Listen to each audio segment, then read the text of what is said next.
Today's podcast is brought to you by McAllister's Deli in Carbondale, featuring some of the best sweet tea in the Midwest, soups, salads, spuds, and much more. That's McAllister's Deli in Carbondale.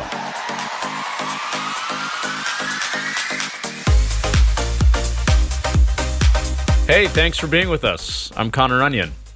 One of the great people I get to work with is Saluki Softball Sports Information Director Will Beck. And this week, Will came across some video from SIU's NCAA Tournament Selection Show watch party from 2003. It's a great scene. I think it's on Twitter, it's on Facebook, all the social media channels for Saluki Softball. An old shot of Coach Blaylock. Some shots of the players anxiously looking on, hoping that they do get the at-large call, and ultimately they do. So highly recommend checking that out. But anyway, that team went on to the Sweet 16 and was one game away from the College World Series. And that got me thinking this week, we better talk to somebody from that team. So why not the ace of that pitching staff, who also went on to be a first-ballot Saluki Hall of Famer in 2011. That's Amy Harre, who's now Amy Cross. But Amy graduated with school records in wins, innings, and complete games in the circle, and she also threw 3 no-hitters and is near the top of the record books in lots of other categories as well. Amy won 7 NCAA tournament games and was the number 1 pick in the professional draft in 2005. So that's one of the longer intros that we'll have of any guest on this podcast. But anyway, great conversation with Amy coming up. Hope you enjoy. Having 3 kids, 8, 6, and 4, and 3 boys, being that young, your kids being that young, do they have any idea how cool mom was when she was a college softball player? Well, that's awfully nice of you to say, and I would say at this point, no, they do not. I mean, it's hard to, have them understand that. They're obviously really into basketball and football, and then they love baseball too, but, I'll try to reference that, on a somewhat similar scale to be like, well, we went to the Sweet 16 like your basketball team would do, but I obviously realize, they're different sports and different, notoriety there, but it is nice to try to have them understand. But I live in Illinois State country, so we sure like to, go to the Illinois State games and such. So that's sometimes a hard pill to swallow. So, So have they started asking questions about your career and when you played? Last year I was fortunate to come down and throw out the first pitch at one of the Canadian Wild games, and that was the first time that I think they've ever really been around a situation that, people might be asking for autographs or at least, knowing that I played softball. So that was pretty cool. And every once in a while I'll tell try to tell a couple stories of where we traveled to and where we got the opportunity to play and let them, try to understand that. But hopefully someday they'll, maybe they'll make their own career and they'll get old mom stories. Once you start pitching to them, I bet they'll have a good idea firsthand. Exactly.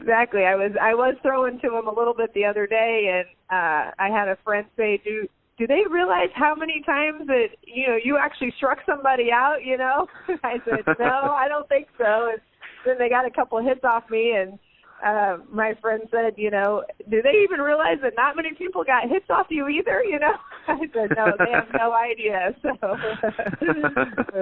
So yeah, it's fun. Well, obviously you're still pretty invested in the game with your coaching and taking the kids out to see some college softball and being down at the pro game last year. Yeah. When you watch a college game now, how do you feel college softball has changed since you played in 2005? Yeah, I mean, I miss it. That's always my first competitive mode is that I miss it. But, I sure see it. I mean, it's just so fast. I mean, all the pitchers seem to be so fast. The bats are so hot. I mean, even the ball, the technology of all that's changed. But I still feel like, I still like a barn burner 2-1 game or 4-3, softball game. I know there's a lot more runs scored now. It seems that way. But it's still a fast game, and that's what I always loved about it. Do you feel like you could have put up some similar numbers in today's game as you did in the early 2000s? I'd like to think so, but I think things so much obviously has changed. I think technology is just one of the biggest things. Like I said, the bat technology, the even, the softballs had changed. And then on the hindsight of that, I think your training programs have changed too. We were very fortunate to have great, training programs at that time, with Coach Kill, and even Meade Smith was down there at that time being a graduate assistant. And I mean, they put together great programs, but I think all that has even evolved even more to make you, better and stronger and, more athletic. So I'd like to hope I could have competed at this point too. Yeah, one of the benchmarks that I looked to that was certainly unique then, and is still a high mark now, especially at the mid-major level, is the fact that you were throwing 70 miles per hour out there from 43 feet. When did you realize that maybe you were a little bit different from some of the other velocities of mid-major pitchers at your level? Yeah, I remember one of the first times Terry came and recruited me, and at that time, I had no idea even, how hard I was throwing. I knew I was maybe in the 60s, and it was over at a tournament in St. Louis, and she had said I'd hit 66. At that time, I was in high school. I had no idea. Sometimes I feel like I was a little oblivious to what speed was and maybe where I was in comparison to people at that time. And, I just didn't get out on a radar gun very often, So I do distinctly remember that. And then I remember we went up to the state tournament when I was in high school my senior year, and there were some college coaches up there at that time too. And I hit 68 during one of our games or something, and everybody's like, oh my goodness, she hit 68 at that time, and I was a senior in high school. I think I was literally oblivious to it, and now that I'm so involved in coaching them, I'm like, that was a rarity at that time, I didn't understand it probably until now that I'm coaching. I feel like I have a better view on it, what that speed meant at that time. Sure, you mentioned the tail end of your high school career and getting recruited. At that point, Southern Illinois was not really an established mid-major powerhouse yet. That happened once you got there and you guys went to 5 straight NCAA tournaments.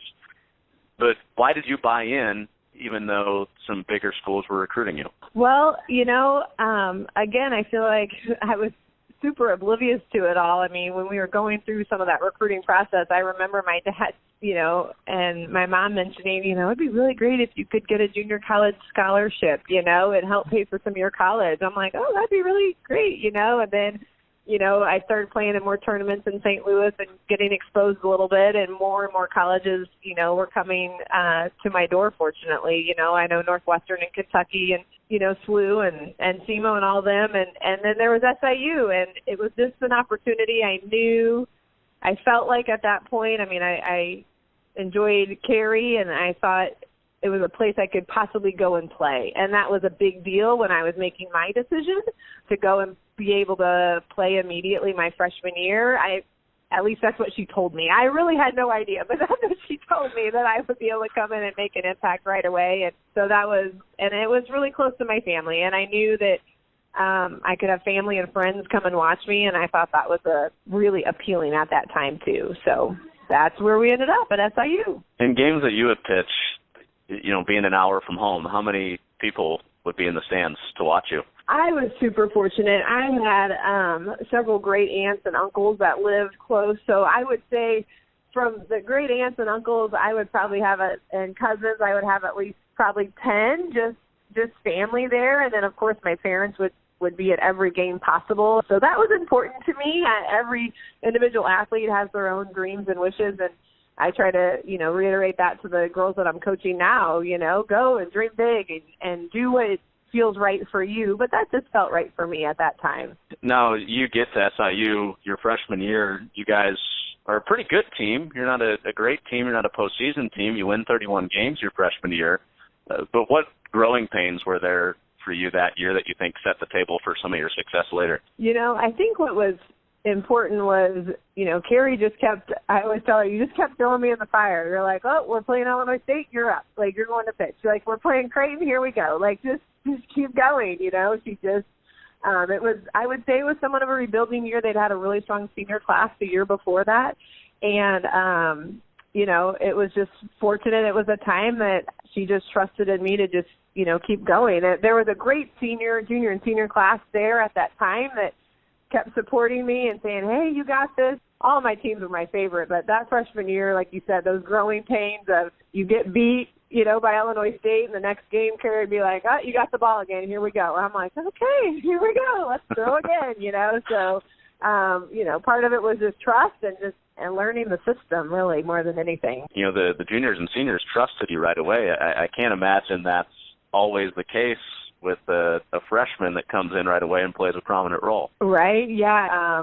There was a senior catcher, and Carrie Fortman, and she'd caught some of the greats that came through SIU, so she was great. There was just some seniors on the infield that were really supportive. There's 2 junior pitchers that were even helping me through, and then the V-House twins, and we're sophomores, and I mean, I enjoyed all 4 of my years, but that first year, well, like you said, through the growing pains, it was really nice to have that support. I got to ask you about one of the legendary stories I've heard, is that your walkout music was Wild Thing. Is that right? Oh, gosh. Well, there would be some reason behind that. On the softball field, of course, meaning, maybe I didn't always know where it was going. So maybe that's why I loved my senior catcher so much that year.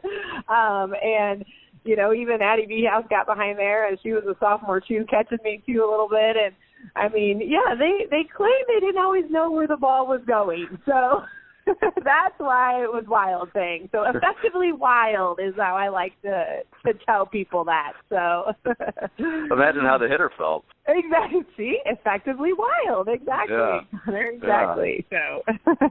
So when did that start? When did you start using that as your song? Was that a college thing, or did that start in high school, or when did that kind of become your thing?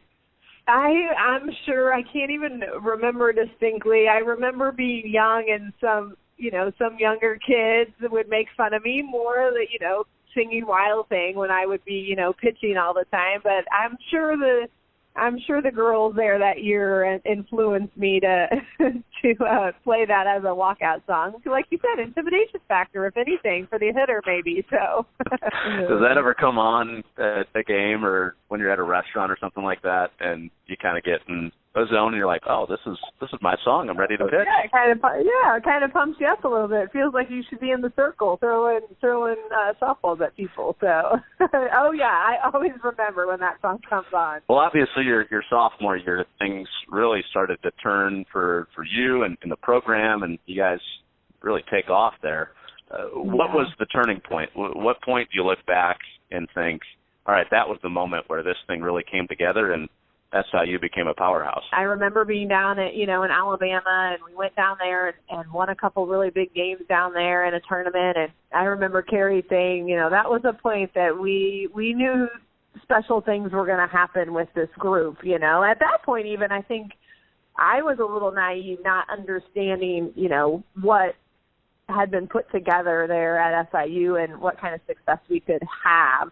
And then I even remember we went up and played in Creighton, and there was snow on their turf field, and they pushed it off, and we went in there, and I think we took 2 games from them, if I remember correctly, and we drove over to Nebraska, and they were ranked like 7th in the country at the time, and we drove over there. There was only 4 fans, one of the girls' grandparents, and my dad and another dad were there to watch us play, and we went in and we beat Nebraska on their home turf. And I think at that point we really started turning some heads, like, okay, what is this team about here, So that was a really cool game too that I definitely distinctly remember. So you mentioned being maybe a little bit naive, beating Alabama and beating Nebraska, some big brand schools. I mean, at that point, with you guys not really being a known commodity, were you able to just kind of go out there and throw because there weren't expectations that you would beat them? Absolutely. That was probably the best part of that year, is that we could go in and sneak up on teams. Again, I know, talking back and to Carrie, and, she knew that we had something special going on. She'd, been coaching forever and ever, but it just felt like, we were kind of naive. We could go in and jump on people and come in win a big game, and people, like I said, then we kind of started turning heads a little bit, like, okay, they've got some hitters, they got pitching, they got defense. All right, this team's pretty good. I mean, despite beating Alabama, beating Nebraska, having a pretty good conference season, you guys still had to sweat it out on selection day in the NCAA tournament. Yeah, we didn't win the tournament there, the NBC tournament, to ensure that bid. So we were very fortunate by the selection committee that we did get in. What kind of anxiety was there for you waiting that call out? Yeah, I remember, obviously we were sitting there at Copper and watching on the big screen, and you just kept waiting for your name, hoping it would pop up, and another bracket would pop up, and another bracket would pop up, and it was special to see your name come up there on the screen and know that we've got to continue on and play some more softball games. Do you remember who you turned to and hugged first once the name popped up? I was roommates with Maria D'Amico. She was our center fielder all 4 years I was there, and her and I were roommates and best friends through school there. It was really special, and like I said, just the whole group of us were just so close that year that made it really fun. Did you know that Southern Illinois University awards students $10 million annually in scholarships, has test-optional admission, and in-state tuition for all U.S. residents? SIU offers hands-on, career-focused learning in every major, which are supported by internships and community service and the potential for study abroad and more. Southern Illinois has faculty who bring real-world experience to the classroom and the classroom into the real world. See what SIU can do for you at the next open house. Registration and info at siu.edu/open house. Exploring options. That's a Saluki. Well, you guys go into the Tuscaloosa Regional after that, and probably the most notable game in that run to the Sweet 16 is your second-round game against number 17 Stanford. You throw a three-hitter that game against, some of the best hitters in college softball. Why do you think you're able to dominate some of the best hitters in the world on that particular day? Carrie always said her motto was, if we play the first team, if we go in and play a team we haven't played before and they underestimate us, we're going to go in and jump on it and win. And at that point, we just felt, very confident that we could go and play with people. And that was just super great to know that, we had that edge that we could, go in and compete with anybody. And, yeah, I remember later Coach Rittman, he was coaching Stanford at that time, and he came and he said, I hope that we never face you again in your college career. And so, it was just fun. We ended up facing him again later, but, that was just fun that, we started earning that respect of coaches to say, hey, they don't want to mess with us, and that's super cool. Did you have a pretty clear understanding of what you were doing at the time, or were you just kind of doing your thing? We were doing our thing. Again, being our first experience with that, I really think I was naive in all that, understanding, where we were there in the regionals and who we were beating. You understood. We weren't dumb, of course, but it was just like, wow. And after it's all over, you're like, did we just do that? You think about the individual timeline for you personally. You were about 2 years removed from pitching against, small town high school hitters, and then you're going up against one of the best teams in the country at the college level. Why do you think you were prepared for that moment? Yeah, that's a crazy analogy and so true there, Connor. But yeah, like I said, I think part of me was just like, well, I'll just go out and do what I've been doing for, the last 10 years and see what happens. So it was just fortunate that it was good. You guys win that game against Stanford, and then things get a little weird because the tornado warnings, and you have some cancellations, and you got to sit around for almost 2 days. Do you think that killed some of the momentum after a big win against Stanford? It was definitely a crazy time. I remember that we all got shuttled over to the arena there at Alabama, and we were in the locker rooms over there and waiting for tornadoes. And I just remember it being so hot and humid, and I had huge blisters on my fingers that we were trying to take care of because it just was so hot and humid after the tornadoes went through.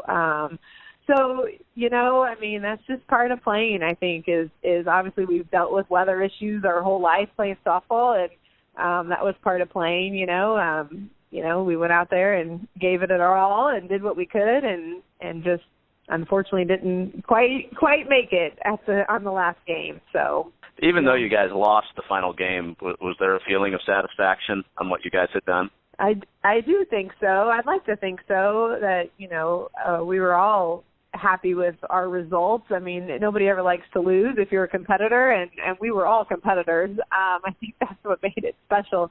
Yeah, definitely, disappointment to lose, to think how close we were to go to the College World Series that year.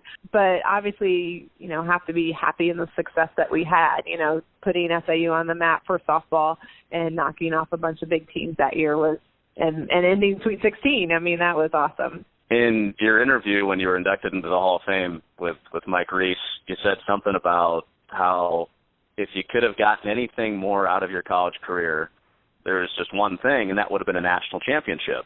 And that was the closest you guys got in 2003. Did you believe that was realistic and that was possible, that you guys could compete on that stage? I think after 2003, you felt like we were so close that anything was possible at that time. I do think, like I said, I always believed in what Carrie said, that she would take our team and go up against anybody in the country, let us go play them one time and see what could happen. And, we believed in that. And I do think, I do think we could have won and tried our best to compete, So we were building towards that. That would have been fun. Yeah, those final 2 years, I mean, you guys beat everybody in your path. 45 wins your junior year and 47 wins, still a school record. Your senior year, I was watching, I don't know if you've been watching the Last Dance, the Bolt documentary. Some of their players were interviewed when they went 72-10, and they were talking about how we looked down at the calendar and we thought we might not lose a game for like 3 months. And it made me think of some of those teams you were on. Did you guys go into games just knowing you were going to win? You can't go in thinking you're going to lose, right? So I think we felt like we were going to go in and compete in every game and hopefully, take the W. So we definitely won a lot of games, and I think that's contagious too. When you feel like you're rolling and things are going well, then things go well. So we were definitely very, very fortunate my junior and senior year, racking up all those wins too. So if you're an above 500 team, if you win, more than 50% of your games, are pretty good. But the staggering numbers, like 75% of the games you guys won. That's incredible. It is incredible when you put it that way. You got on a roll and things start clicking, and we were able just to keep rolling and keep winning. I think, like what you said, during that time, we weren't just playing, certain level of competition. We were playing some of the toughest competition. I remember when we got invited down to the NFCA Classic, and Carrie called me in her office, and she's like, we got invited. This is prestigious. We are going down there, and we are playing the top teams in the country. Like at this, it was a preseason tournament. She's like, are you ready for that? I'm like, well, let's go try it. Let's go see what happens. We weren't just playing teams that, we should be. We were going to play teams that maybe we shouldn't be, and then we were winning, and that was fun. That was super fun. In your college career, you set records. You threw no-hitters. You went to NCAA tournaments. You won a couple of championships. In your mind, when you look back, what was the best game you ever pitched? Well, that's a tricky question. I don't even know what to say to that. I don't even have one particular game in mind. I mean, like I said, that run my sophomore year, I mean, there were several big games in there. I remember, being out at Stanford, we got called out to their regionals, and, we had played Hofstra, and I remember that being a big game at that time. And yeah, there were some big games. I can't even pinpoint one. I don't know if that's sad or not, but there were some big games. I remember that. And, anytime we could beat Illinois State or, Bradley or anybody in the conference, Creighton, anytime we could beat any of those teams was always extra special too. So. Well, after your college career ends, of course, you got a chance to play professionally, and obviously very highly thought of, being the number one pick. And the National Pro Fast Pitch League with the Chicago Bandits in '05. First of all, what was your reaction when you got that call and you realized that out of all the players that were seniors that year, you were number one? Yeah, I again remember, Carrie calling me into her office and letting me know that, it sounds like you're going to be drafted. It looks like that's going to be happening. Here's the date of it. Are you interested in doing this? And at the time, I'd taken the PCAT, had been accepted to pharmacy school over in Edwardsville, and that's the direction I was headed. And I thought, well, yeah, if I can still play softball a little bit longer, I sure would love to do that. And so, I was fortunate to go number one at the time.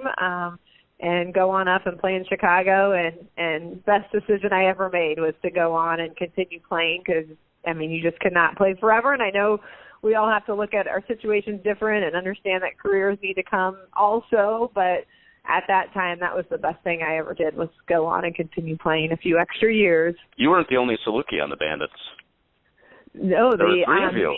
Yeah, the V-House twins, Addie and Haley, went with me, were drafted in addition to go up there and play. And so that was really fun. At least I, knew some people to go in and, be able to hang out with and be around and already kind of have that camaraderie with. And so, yeah, that was a great year, too. It was great to continue on to play there and make connections and play with some of the even better, like top elite players in the country, in the world. It was a great experience. I'm so grateful that I did it. A couple of Olympians on that pitching staff. I'm sure you get asked about this a lot. What did you learn from pitching and playing with Jenny Finch?